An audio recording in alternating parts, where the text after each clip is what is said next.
правим една поредица с блогъри, които участват в европейската инициатива Think About It, посветена на срещата на върха в Копенхаген. Втория ни гост в поредицата днес е 26-годишният студент Андреас Линдингер от Виена, активист в областта на екологията. В свободното си време той пише на енергийни и климатични теми, като набляга на възобновяемите енергийни източници, климатичната миграция и качество на живота.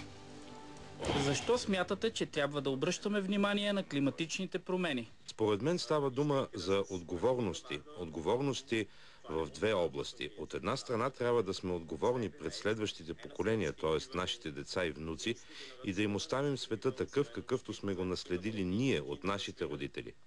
Вторият аспект е глобалната отговорност, което се отнася към хората в по-бедните региони на света, Африка и Азия, например, където днес вече се усещат много силно последиците от климатичните проблеми. Там редовно има дълги суши или пък наводнения, нивото на моретата се покачва и това води често до лоши реколти, засилващи непрекъснато проблема с глада.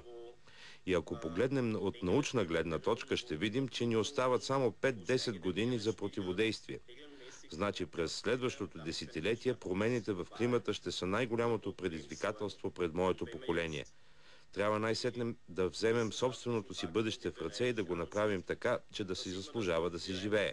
Много малки хора, които правят малки неща в малки населени места, могат да променят света. Това сте написал в профила си във Фейсбук. Това важи ли за климата?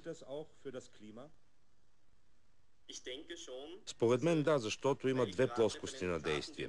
Едната е политическата. Там се случват големите неща. Там са големите лостове, които могат да задвижат доста. Втората плоскост е личната, където всеки от нас в ежедневието си, в своя начин на живот може да направи нещо. И ако много хора го правят, могат също да задвижат доста. Така, например, човек може да ползва градския транспорт, да изминава по-къси разстояния пеша или с велосипед, да се купуват регионални или екологично чисти хранителни продукти, да се купуват електроуреди с възможно най-ниско потребление на електричество, да се избягва уредите да стоят в режим на готовност или пък да си сложиш фотоволтаична уредба на покрива и да пестиш по този начин ток. Всеки човек може да направи различни малки наглед неща, които не означават лишения, а даже подобряват стандарта на живот.